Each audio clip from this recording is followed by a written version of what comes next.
Padres Hot Tub, everybody.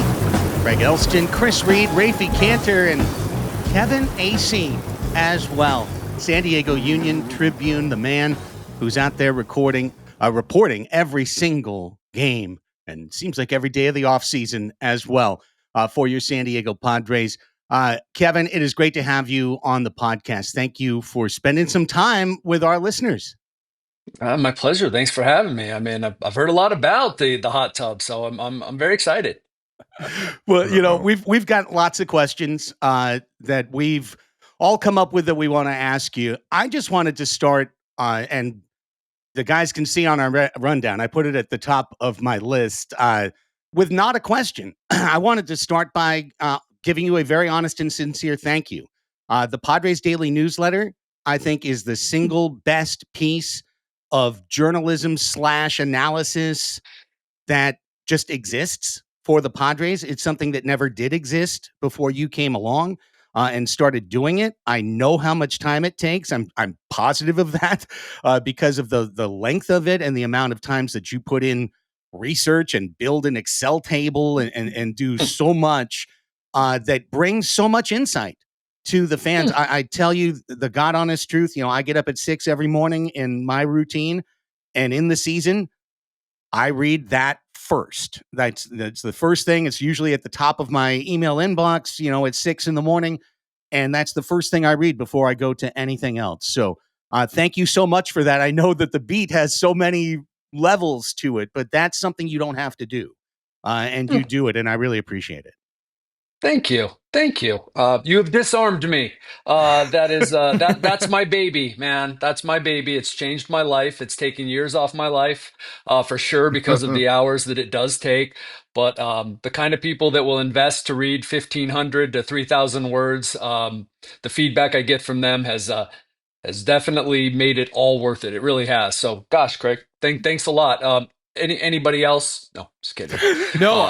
Genuinely, I did have a question about the newsletter, which is, are you pulling all of those stats? What are your resources that you're using to find all of them? Because it's not just slash lines and stuff. Like, you're really getting into it with like particular frequencies of events and WRC pluses and everything. That's obviously my side of the game. So I'm curious, like, what your process is for that and how long that takes, because it seems like it takes a long time.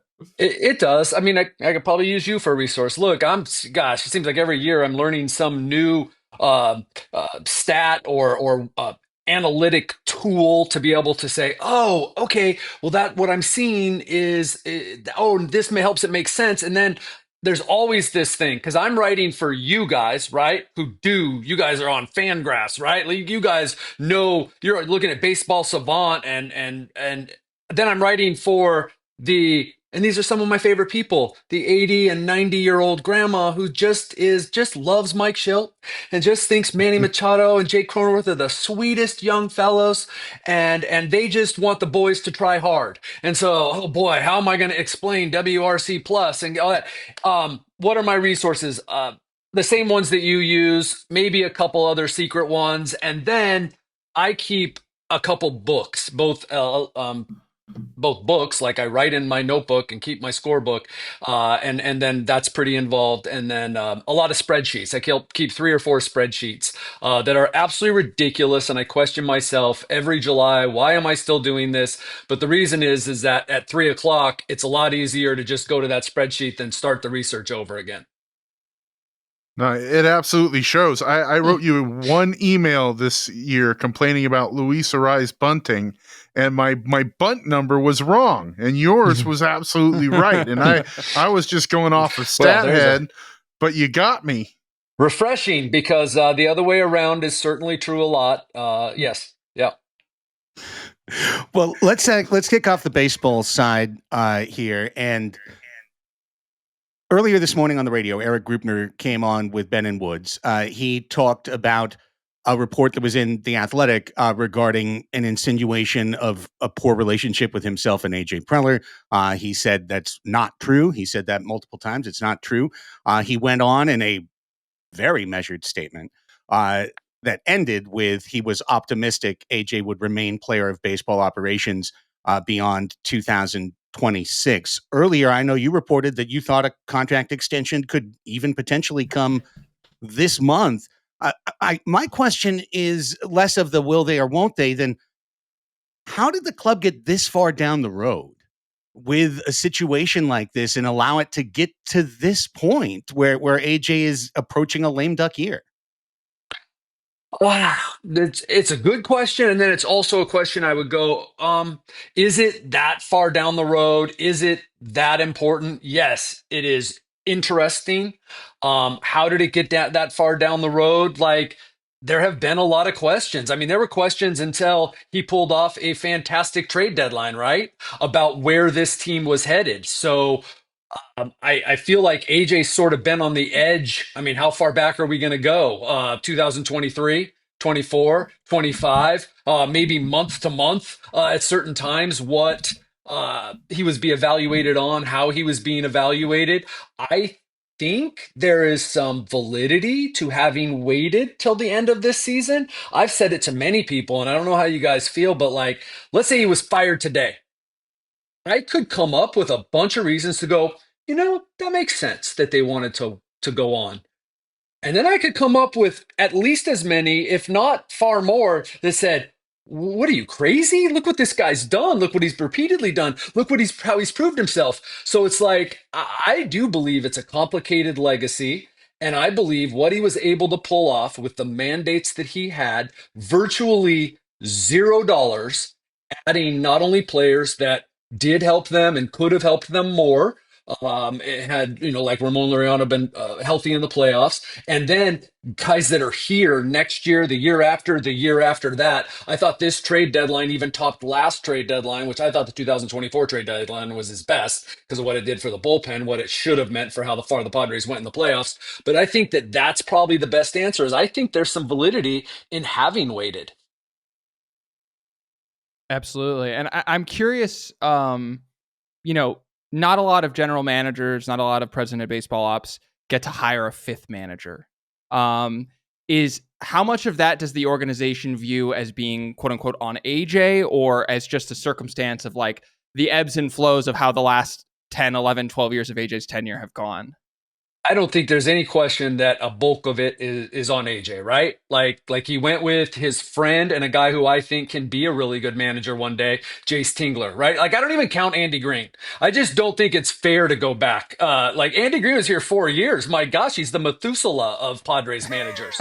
And so like, and he had zero chance to win. And I think that he could be a good manager. I know Andy well, and I think he's learned a lot from that. And he's a really good baseball manager. Probably could come back and be Albert Pujols' bench coach, and the pod. That'd be a nice tandem. I'm speaking more in generalities of probably what it'll take for a first time manager to be. He would need an experienced manager and a good game manager as his bench coach. Anyway, yes. So Jace Tingler, Bob Melvin, the dysfunction there that really went both ways, right? And then there's this one where I really don't know that you can put that on AJ.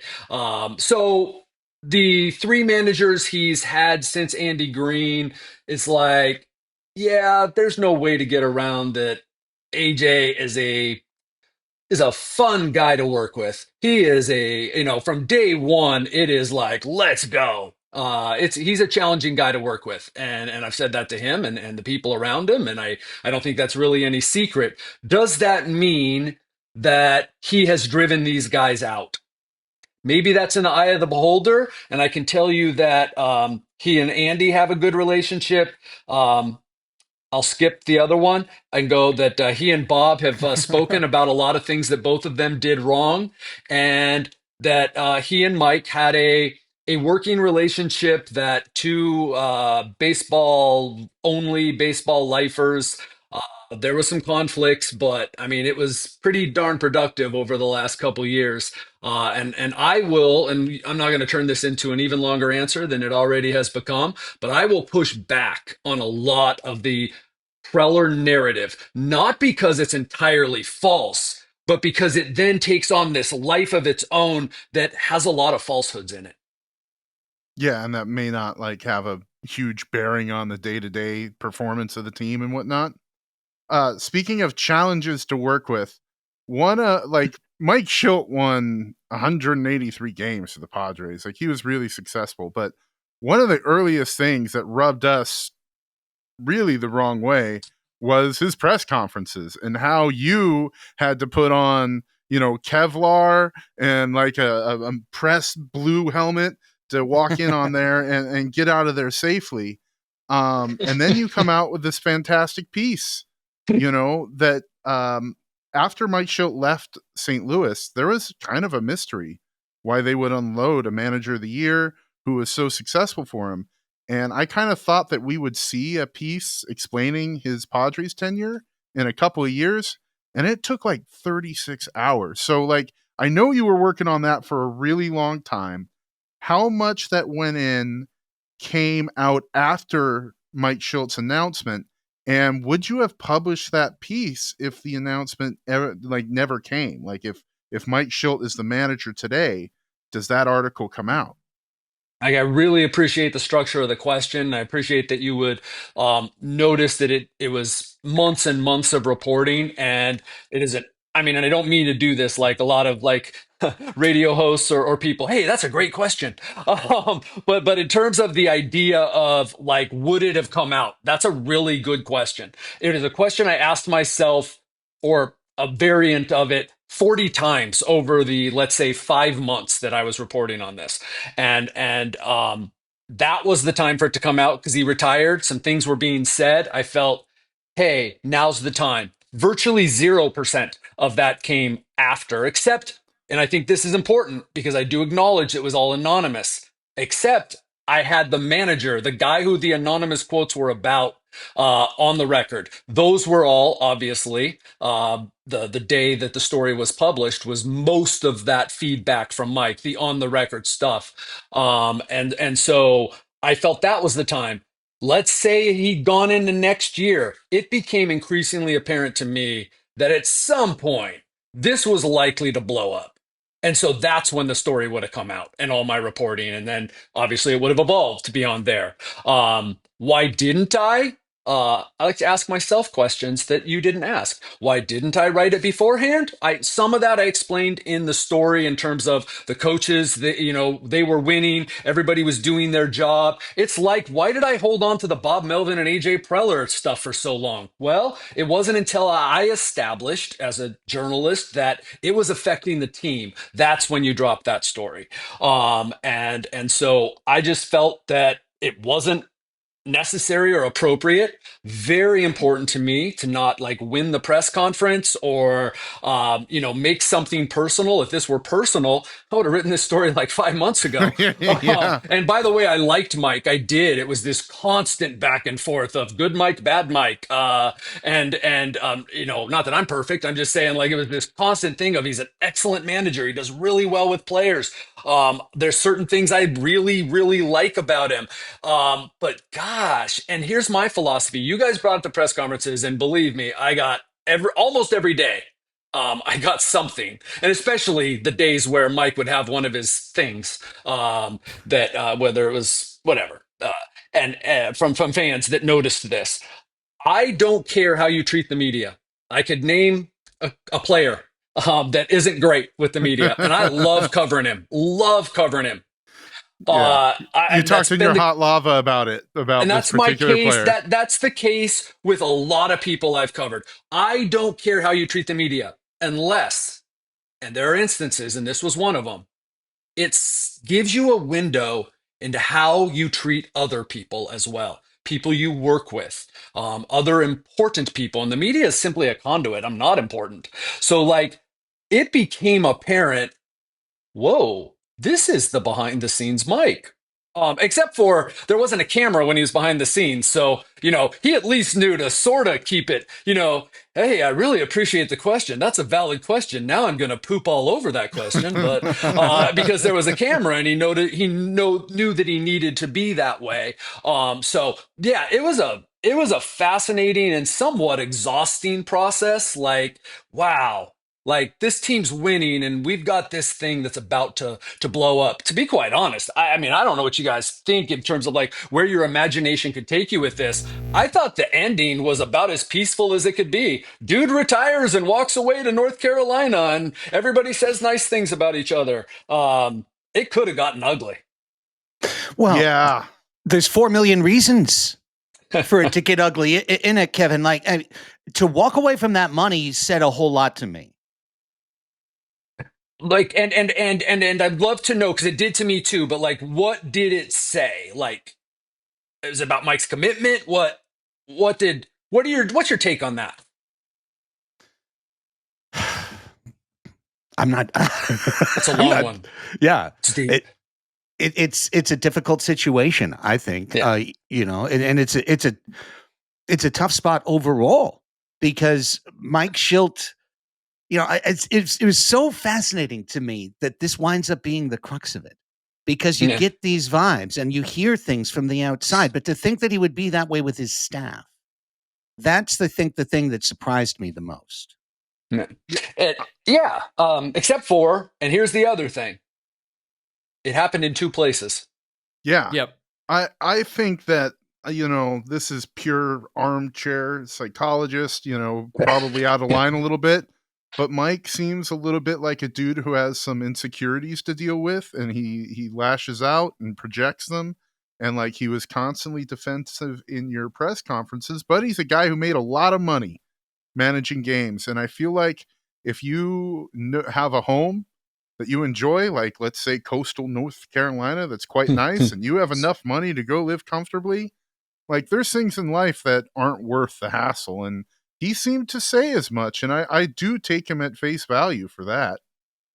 I do too. There's more, like obviously, right there. We don't know everything, but as far as we can, I take him at face value. I've known Mike for a while now, and we've talked even before this. I do believe him. He is financially set. The man was married for like 2 to 3 years of his entire life. He has no dependents. Those of us who do have people that depend on us know that Mike doesn't have a certain drain and you know, on his finances. He's a very simple man. He does not you know, he's a jeans and loafers guy, and those jeans and loafers were probably bought 10 years ago.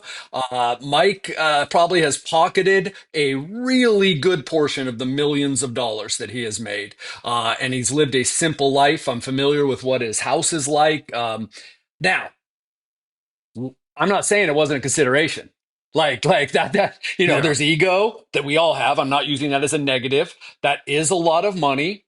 There's 30 of those jobs. Like, it was a huge deal for him to walk away. And I will give him credit for that, in that, like you, I'm going to take most of this at face value. I wanted to ask, you know, as we talked about Mike Shildt, and we're going to be looking ahead to the 2026 season, and you know, like we said, AJ has already hired 4 managers, and I think in those hires, each one is kind of an overcorrection from the past. So you have, you know, he like you said, we kind of don't count Andy Green, but you know, as the Padres are throttling towards contention, he's like, okay, Jace Tingler, this is my guy. I'm going to bring him in. I'm going to have a strong influence in the dugout. And then who's the overcorrection of that? Bob Melvin. Mm-hmm. And you have the resume, and he's going to be independent and all that stuff. But then that independence causes friction, and things go the other way. And so who does AJ bring in? Mike Shildt, a guy who was a personal hire of his as well, and who, by all accounts, really jives with AJ. And I'm curious, as we look to the next hire, do you think that there's going to be an overcorrection in a different direction that we haven't yet seen so far? What would, maybe a better way of saying it, what would the overcorrection to Mike Shildt possibly look like? A player, a major league player, a guy who played for a while, who holds sway with, and that's not to say Mike got Manny Machado and Fernando Tatis Jr. and other guys to do a lot of things. He got them. I will credit him big time. And this is coming from players from the start, consistently, guys I trust. Mike got these guys to buy in. So I'm not trying to say, oh, because Mike wasn't a player, Mike didn't. Mike, these guys were buying in. The results show that. What I saw every day, what I heard showed that. But a player who gets, there's people in the organization that even before the end of the season, we're talking about a lack of killer instinct, a lack of consistency.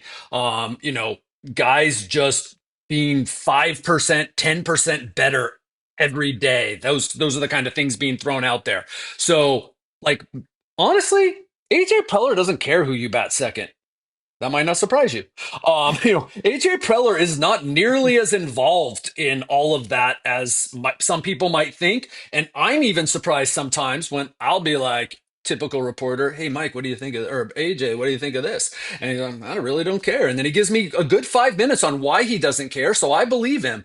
And like, but I think he is interested in how do my coaches and manager bring out the best in the players. And we know that AJ gets good players, and he thinks that gets his managers enough to win. And so I think that an experienced player whom, and I'm not picking on Manny at all. One of my favorite people I've ever covered. I'm not picking on Fernando. One of my favorite people I've ever covered. I'm not picking on anybody. I'm saying that somebody that these guys have no choice but to respect, at least at the start. Best laid plans, my friends. They can all go south. Mike might have gone south next year. But I'm saying from the start, you go, okay, yep, I'm in. That's the guy. It just seems to me, Kevin, that, and this is where I was thinking along these exact same lines when we did Monday night's show, and I said, I've got a list of maybe 3 people on earth. I think that Fernando Tatis Jr. puts his eyes up every single time he hears the voice, as opposed to keeping the eyes down sometimes. And it was his dad, and probably Albert Pujols, and maybe Bruce Bochy, like maybe Bruce Bochy, because at least Bruce can throw his rings on the table and say, here it is. What are you going to say about that? But I wonder how much of a challenge you think it is, not for them to be challenging individuals, but just to keep those 2 players on side all 6 months of a season, keep them kind of in line and on side. It's one of the big, and I don't know how we're going to use the word challenge, but I mean, it's one of the big necessities, right? You could say it's one of the big challenges for sure. There can be far too much read into, in particular, a guy who wears everything on the sleeve like Fernando. There can be far too much read into that. And sometimes there is not too much read into it. It's exactly what it looks like. So yes, and he's still only it's 26, right? Yeah, and about to be 27. Will be next year. Will be his 27 year. Still learning, right? Had a lot of success, very weird, bizarre, controversial times. I really do think that his best times can still be ahead of him. Not 42 home runs, maybe. I'm talking about his best times as a full contributor to the team, like 162 games of the 900 OPS and the Gold Glove and the Energizer, right? And so I do think of Fernando when I think of the new manager. I do. Now, look, pretty darn good player who's almost inarguably the MVP of the team, but he needs to be more. So yes, he's one of the guys that I think of. Manny, as he makes the transition from Hall of Fame track to securing his Hall of Fame resume by winning a championship and closing out at least a few more years of Hall of Fame worthy stats before we have to start constantly talking about the age and the money. Bringing the best out of those guys, yeah, I think it's huge. Chris? Well, something I've been curious about all year, sir, is a certain Padres catcher that did not see much playing time this year whatsoever. He got 26 plate appearances, if I'm not mistaken, with 5 of them walks and 0 of them hits. And then he was sent to El Paso. And if Luis Campusano is successful this year, so many dominoes don't fall at the trade deadline. Ryan Bergert remains a Padre. Stephen Kolick remains a Padre. Campy is quite a case of, we have said failure in development without knowing what that means, basically. Is there a story there? Like, what happened with Luis Campusano this year? I know last year he came in after learning the way of the samurai and seemingly self-sabotaged his whole season to begin with. But like, it really felt like this year could have been big for him. Was that a Mike Shildt, Luis Campusano relationship problem, or was that a more one way? I want to make it clear that we now have had two regimes that haven't trusted him. We Yeah, now have Bob Melvin a and his former coaches, catcher. and Mike Shildt and his coaches. We now have had two coaching staffs that haven't trusted Luis. The mystery may be as simple as, and believe me, look, Jeff Sanders and I talk about this a lot. He loves Campy, and to the point where like we joke about it. And I'm kidding. I'm not sure if he really loves him or if he's playing that part with me because like we go back and forth on him all the time. And then he talks to people and I talk to people, but the mystery may be as simple as he's a 4A player. That may be as simple as it is because he plays in El Paso and kills it.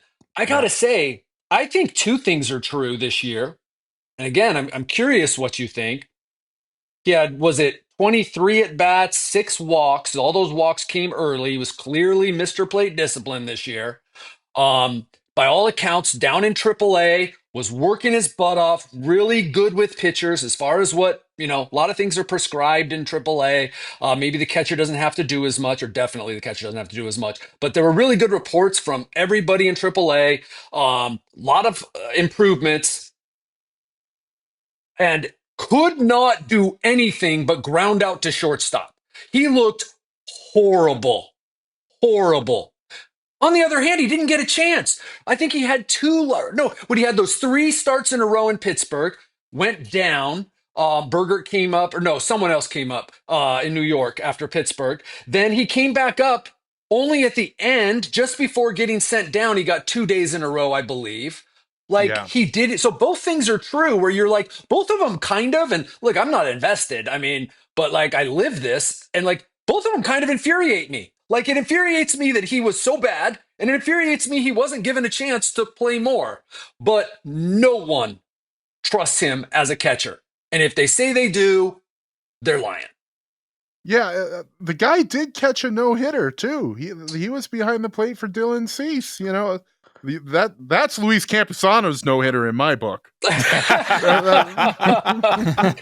think it's Jackson Merrill's no-hitter. Fair. But yes, I know it's funny. And then you could go, I mean, all these things that the Campusano fan club, and I say it jokingly, within the organization will point out. There have been years where his ERA was the lowest among the catchers, and all these different things. And it's like, yeah, managers sometimes couldn't get him to look over for the signs, or like it's a catcher has to be engaged every play, and none of them are. I mean, right? Like it's a brutal position, and he just didn't have it. Now again, what is he? 25? Is he 26 yet? Like it's amazing how long he's been around. He's one of the longest tenured Padres, I think, besides Adrian Morejon. Is there enough of a fan club within the organization that Padres need a right-handed first baseman? And, Gavin Sheets can only play the position so well. They need a designated hitter. They need a right-handed bat next year. Does he have enough allies to stay on the roster? I'm going to be honest that I haven't gotten a read on what I've been told, because I've been told both ways. And I've been told he's going to get a chance. And I think that AJ said that publicly. And let's be careful of what AJ says publicly. But but I honestly, I don't have a read on it. I have people swearing that there's no chance that he breaks camp with them next year. Certainly, he's not breaking camp at $3 million, but he agreed for a less than, he agreed for what, $1 million last year, or maybe it was 2. I don't know, but there's no way that he's getting what third-year arbitration would seem to suggest that he will. But that's not really an issue. It's hard for me to believe that Luis is going to be around. Then again, I think Freddie Fermin might catch 110 games next year, so. Well, I never think Luis Campusano is going to be a catcher, but I did say many times on the show that I thought probably 20 teams would be starting him at right-handed DH, and just throwing him out there to get at bats because of his potential for productivity for the team. And the one thing that I think we always, and it's funny, we've gone into our Campusano Eddie here. This is a little Eddie in the stream. But the thing that I think we always kind of focused on, because as we said, back to the past topic, your guys' conversations with Mike Shildt in the press get-togethers would be fascinating, enervating, vexing, interesting, all these things at once. But he would go out of his way to say boilerplate complimentary things about every guy on the team, every guy down to Trenton Brooks. Trenton Brooks can't say an Gives ill great word. At-bats. Can't say an gives ill great word at-bats, man. about Trenton friggin' One Brooks. of my favorite stories. But when And it was, can I tell you it? Can I tell you it? Because it was in the newsletter, but I can't remember exactly if I got all into it. Do you remember when he called he pitch hit Trenton Brooks and I believe it was, we're quibbling here because I believe it was for another reserve. But anyway, it was in Miami, and he called him his magic bullet. Like, why did you do that? He's my magic bullet. Trenton Brooks. And so anyway, I asked him after the game, it was a couple games later, I believe, that I asked him after the game, why did he pinch hit for him? And he said he didn't understand the question. And I said, well, why'd you do this in this situation? You took this guy out. This guy's doing. He goes, so you're questioning me? Mm-hmm. Like, grab my press there. Yeah, I'm questioning you. Yeah. Like, it was just so bizarre. But yes, he had it was hilarious. It wasn't, I promise you, we never verbalized we were playing the game, but guarantee you that many times we'd already predicted in our heads, when I ask this question about Elias Diaz, I'm going to get 6 other guys mentioned about how good they're doing. Yes. Yeah, and the only player that was outside of that, the Venn diagram is just a circle and then this little sliver that says Campusano written along the edge of the circle, because he's the one guy that came up and goes, well, he's going to have to prove himself. Well, well, he went 0 for 3. I don't know if you noticed. I don't know if you noticed there, Ace, but he didn't get a hit. And it's like, just, and we went, whoa, hang on a second. Hold on a second. There's one person outside the circle of trust here for sure, and it's Campusano. So this has been a windmill that we've tilted at for quite some time, and it could be quite possible that Luis Campusano ends up with 0.3 WAR in his career. But I still do think Tampa Bay would have given him like 350 at bats this year. Now here's the thing, and I don't know what it was the Padres were asking for. I don't think it was that much, but I mean, he was available in July, and he was still here. Like, at that point, like, I just find it hard to believe the Padres were like asking for a lot, like, because, oh man, we're gonna have him in camp next year. Like, they kept Martin Maldonado around. Like, they clearly were not going to use Luis Campusano, and I don't think, especially, we spent a lot of time during that brief postseason appearance talking about the 3 lefties in a row. I just don't think there was ever any thought to using him in the lineup in some other way. So I'm with you. It's hard to believe that Luis Campusano's career could not be at least something. Francisco Mejia, right? But I just don't know. He might just be a 4A player and everybody knows it. Yeah, well, that maybe we can zoom out from our Campusano Eddie to the larger financial weather pattern system. Yeah. Because if we're looking at the full Doppler 3000 map, I'm going to beat this to death. It's, part of the reason that Tampa Bay might give Luis Campusano 300 plate appearances is because Tampa Bay's not going to spend any money. And my question is, the Padres finished 2025 estimate around like a $211 million payroll. Right now, it seems that they already have $193 million committed on the books for next year. Their CBT number is 234. The apron next year is going to be 243. So I'm curious if you think that the Padres are going to be spending more, less, about the same next year. And, because AJ Preller, of course, has had to sign your Gavin Sheetses and your Martin Maldonados and your Connor Joes of the world to try and make things work. So I'm curious if you think that the Padres are at liberty to spend more money and potentially try and plug some more of those right-handed power holes on the lineup, or if they're going to be tightening their belts. I would think that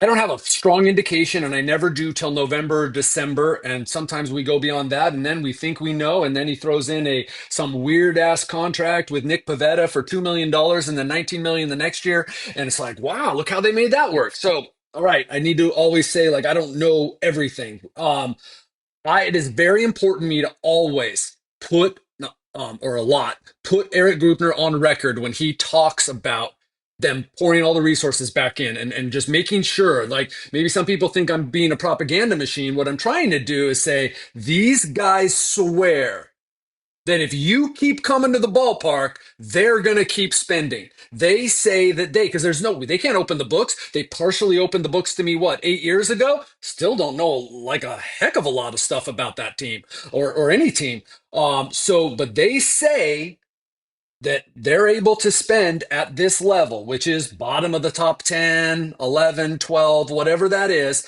to field a competitive lineup. To me, that means where it was at last year or more, and they had a lot coming off the books. Who knows what's going to happen this offseason. I feel that they are committed, whatever that end up number looks like, they're committed to adding a bat. And I don't know at what level that could be, because that could depend on, do they want to get a number 2 starter? Do they want a 2 and a 3? Do they just want a 2? Because obviously they need a couple starting pitchers as well. I don't know where the number is. What I do know is they need to be held to what they say, which is, you guys keep setting these sellout records. You keep buying our stuff and paying for our parking and coming to beer night. And we're going to keep pouring all that money after operational expenses into the team. And so I don't see it as a crisis like it was after 2023. And was to a certain extent last year with the cash flow that they still were dealing with. That's where those guys got those creative contracts. So I hope that at least got us to our next question.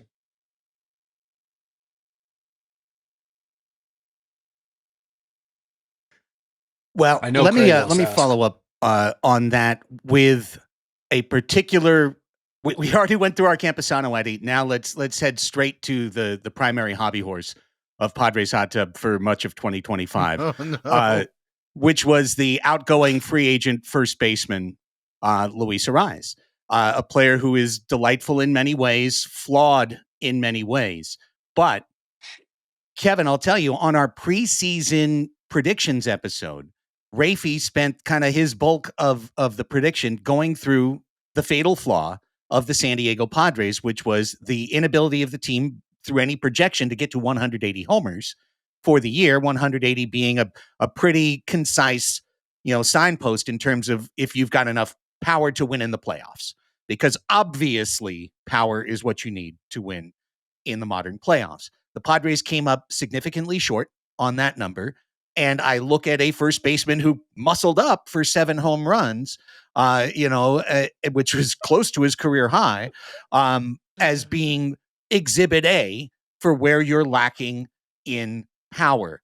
Luis Arraez has said to anyone who will talk, and I'm sure to you many times, how much he'd love to be a San Diego Padre. I'm sure he'll be in the world, and this is why I wanted to follow off, the Raphie, your answer to Raphie. In a cost-conscious world, he's going to be less expensive than most of the power alternatives. But if you sign Luis Arraez, man, you're locked into a no-power situation for years to come. How do you see this playing out? I don't see any way, and haven't seen a way, that Luis is back. And that breaks my heart, because he's a joyous, joyous human being. But that's just the way it is, because you're absolutely correct, right? Like, they need so much more there.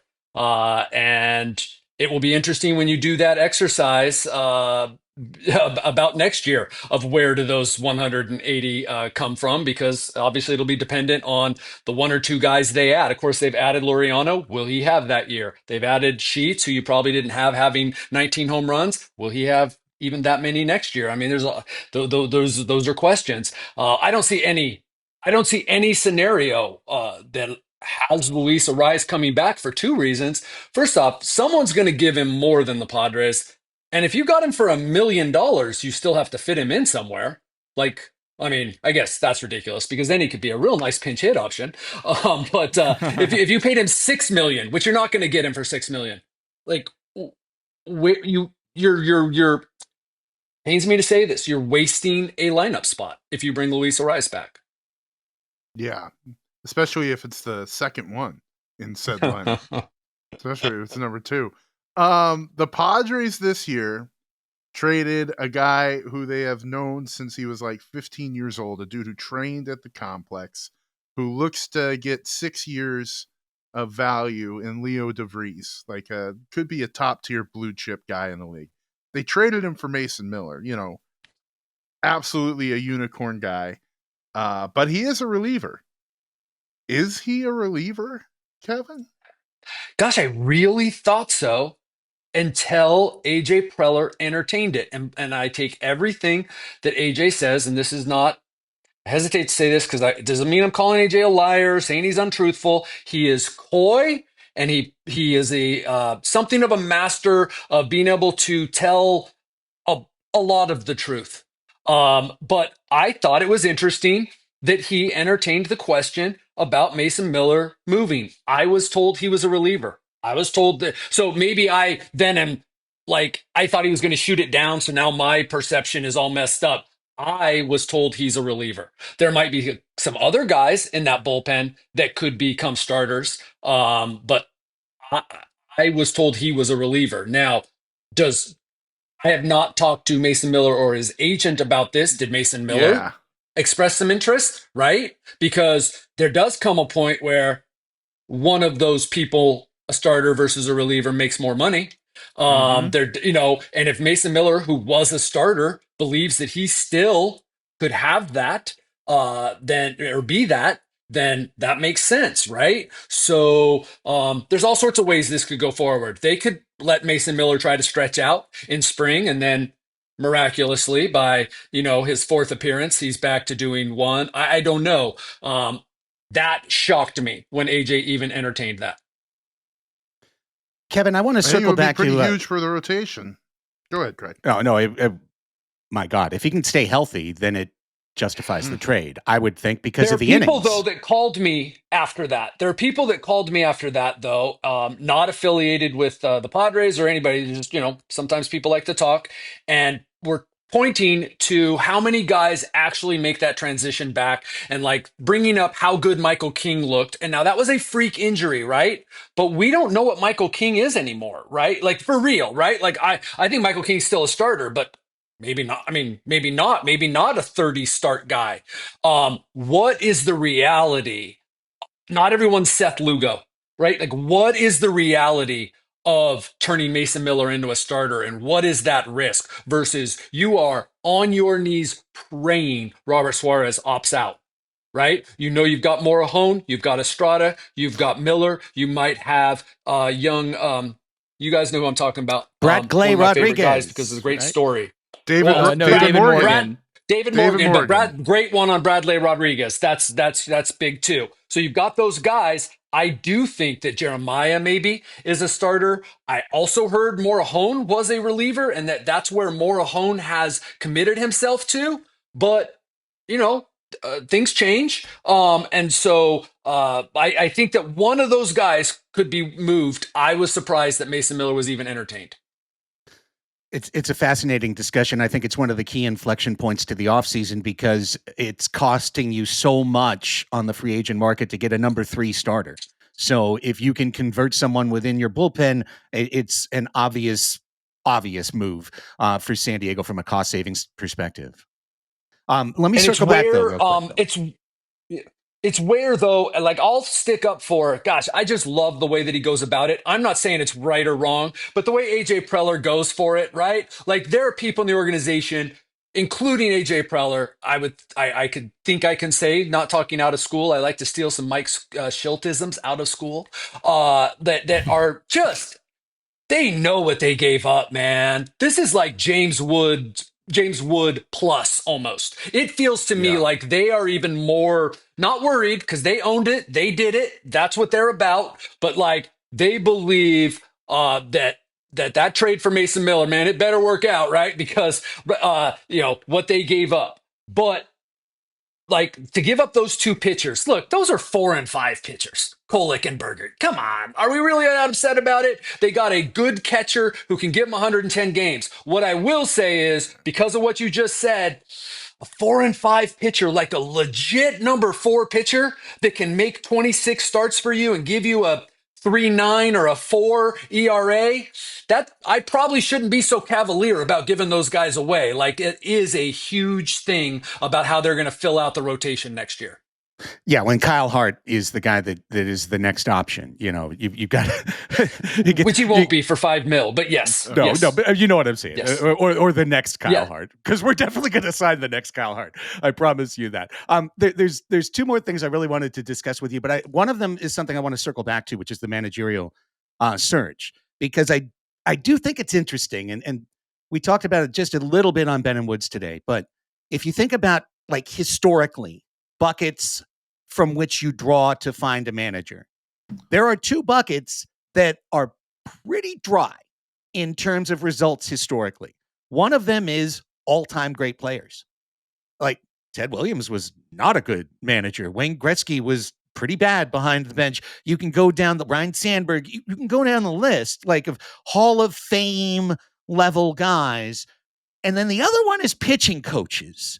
Pitching coaches haven't Buddy has some success here and there. John Farrell with the Red Sox is probably the ultimate example, but there's a lot more failures littered on the side of the road than there are glittering trophies, Kevin. And I do find it interesting that these are kind of the 2 buckets that we are currently examining as choice A and choice B.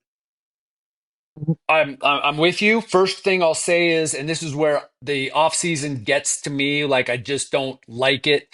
I like to report on games and things that are actually happening and that I can be confident that I'm finding out as much information as I can. There's guys out there we haven't heard yet that they're going to interview. There's buckets that we don't know about. And that's the same with trades and free agents and all that. But you're right. And I think Ruben Niebla has shown to me to know more about the overall game than some of the other pitching coaches that I've known. Now, maybe that's not fair. Maybe I've asked Ruben different questions that Ruben has given me more answers about hitting and using players and player psychology. And he's just done such a good job in that area. I also know he'd be a popular pick among some people, both coaches, organization, players. And then Albert Pujols is someone that, I guess my first reaction would be like, what? But you ask everyone about him and he has this incredible knowledge about the game. And then what we talked about earlier, the respect that he would command. And then every single person I've talked to, 10 people in the past week, because Albert was on this job from almost the second the announcement came out, was my understanding, that you gotta have a bench coach. You you got to bring in, like I mentioned, Andy Green, but you need Mike Shildt, right? Like you need a guy who really knows what's up and has been there before. And Albert's the guy who works with the players. I'm not saying he doesn't have anything to do with strategy or anything. Absolutely not. He's gonna be the guy, but he's the guy who talks to the media. He's the guy who motivates the players, whatever. That's all involved. And I think I don't know. Seems like it could be worth it, given that it's Albert Pujols. Bud Black, you are a bench coach. Hey, hey, this is what I always say. It's like an asterisk I carry around with me. When it's AJ Preller, man, Yep. like I know that AJ and Buddy talk. I mean, yeah. I have one more baseball thing for you, Kevin. It's just something we hear. We have a Discord. It's a channel where like all of our patrons talk Padres all the time. And I don't think anybody gets more ire in there than the hitting coach, whoever the hitting coach may be. my question for you, sir, is: has it ever been the hitting coach's fault? It's a great question. It's a question for the ages. Some of the guys who've left here have been really well thought of, have even gone on to a certain level of success. How could it possibly be? I tend to be the guy, like I said, I'll push back on certain narratives a lot just because I don't like the totality of them or the black and whiteness of them. So I will push back on that, like the hitting coach matters very much at all. Look, Victor Rodriguez came in preaching this certain thing. What didn't the Padres end up with exactly 180 homers in 2024 after having like 6 the first 2 months? And those line drives turned into home runs, and Manny had a typical year. And like, okay. And then this year, there wasn't. And now people, even in the organization, are griping, we should pull more. The good teams pull. Like, we should do this. I don't know, man. I really don't. So my answer is the hitting coach just doesn't matter that much. Now, there's 2 assistant hitting coaches who probably don't get enough credit or enough blame or whatever. I don't know. But like, they're the guys working in the cage, getting, Mason McCoy ready and for that big at bat or whatever. They're the guy who maybe has a little something to say to Xander on the side or Merrill on the side, I'm not saying that these 3 guys don't matter, but like that we would be talking about because they hit what, 2 home runs in a 3-game series, or they didn't hit enough home runs this year, that's Victor's fault. Like, if you want to change your philosophy, just tell the hitting coaches to change your philosophy. Like, I mean, like, come on. So no, I don't think they matter that much. Kevin, I really appreciate the time with you coming on. Thanks so much. And I'm all out of baseball questions. I just had a question about you doing your job, which is like, you talked about before we hit record that you travel so much during the season. And I'm just curious, like, what a day in the life of a beat reporter is. And as someone who's done it for 2 sports, really how covering baseball is different than the NFL and sort of what is unique about being a beat reporter for an MLB team. Well, I'm still married and have a great relationship with my kids, my grandkids, because I stopped doing baseball in the late '90s, and I did the NFL for a long time, and that's a grind too, but it's not 150 days away, and so there's the other thing is that. And I started out saying this as a joke back when my wife also started traveling, that the easiest way, maybe the only way to be married to me is to see me 130 nights a year. But I think it might be the truth. So there are many blessings to grinding yourself to a mental pulp by being a baseball beat writer. And I do it the old way, which is 150 games a year, every day of spring training. That's just the way that I think it should be done.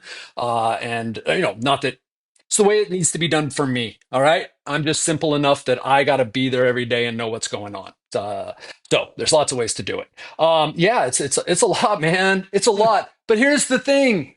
Like, I haven't like lifted a shovel. Like, I don't really do anything important that the world depends on. Like, there's no stress. Like, I'm not a doctor. Like, well, it's a freaking awesome job. It is just awesome. Now, sometime maybe you could text me at 3 a.m, and remind me that it's a good job, right? Or when I walk away from, something with Manny, and remind me, though that never takes me long. Even if I'm pissed at him, like, dude, why you got to act like that?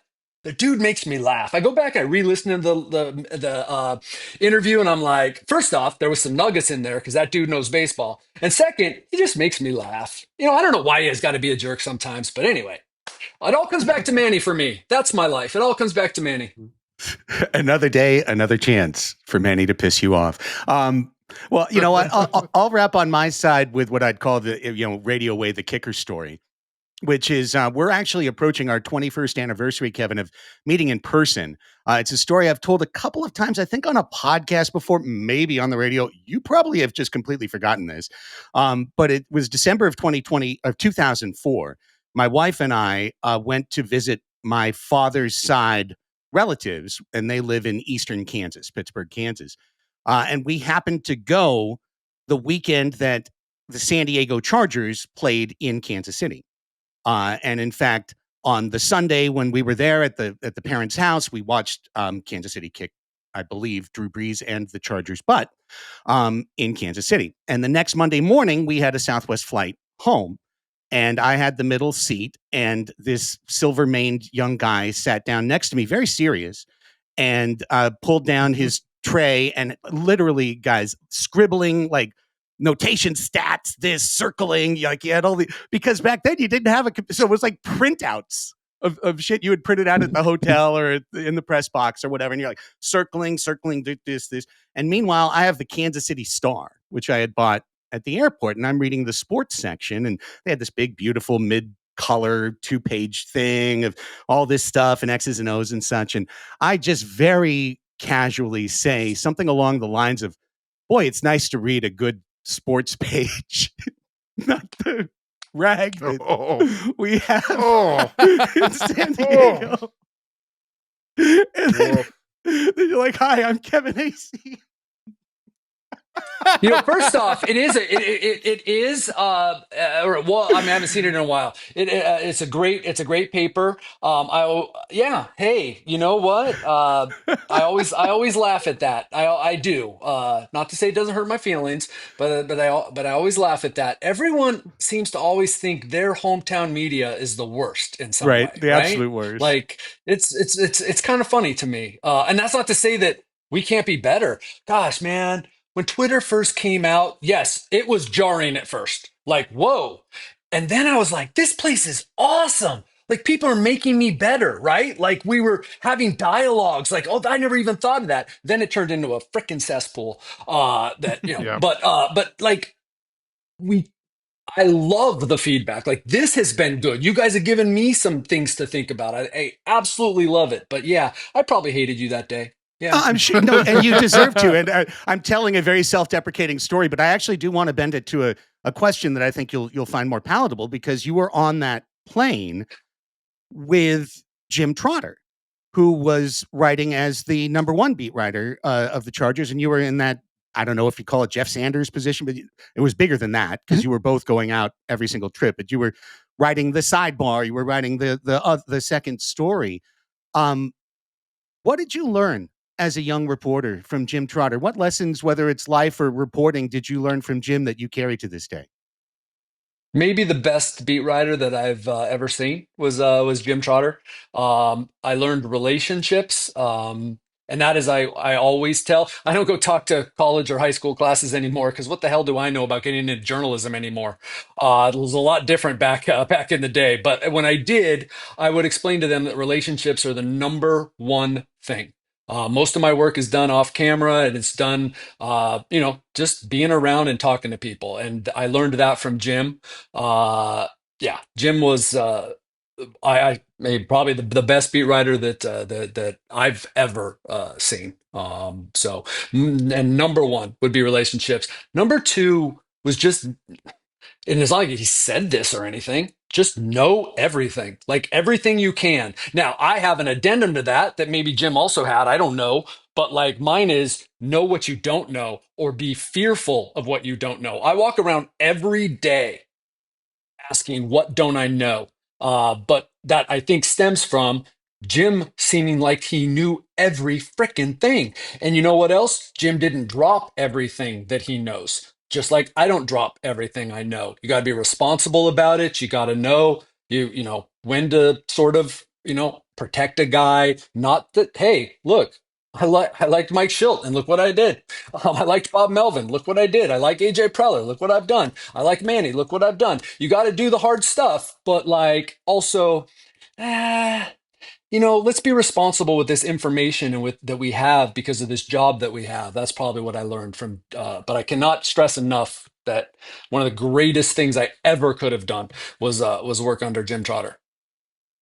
Well, listen, Kevin, this is I'd say an hour well spent. And I said before we hit record, we didn't want to waste your time. I hope we spent your time well over the course of this hour. We really appreciate the discussion. And of course, would love to catch up again down the road. But all the best to your family going into the holidays. And I'll say it again, man. I miss it in the winter. I literally, it's like, well, now I guess I'm going to read Cup of Coffee by Calcaterra first instead, like because Padres Daily isn't there for me. Well, thank you guys. It really was. It really was enjoyable, and I really do appreciate it. It was good thought exercises, and thank you very much. Well, we'll be back next week with another full-on show. If you've gotten to the end of this here and you're watching on YouTube, you can hit that thumbs up, hit the likes up button, the subscription button, notifications. You'll know every time we are on. For everybody who's listening on the podcast, you can drop that 5-star review. We absolutely appreciate it. If you've listened and you want more in our community, patreon.com/Padres Hot Tub. That's the way to get into the community. We'll be back next week. For Kevin, for Chris, for Raphie, I'm Craig. Go Padres.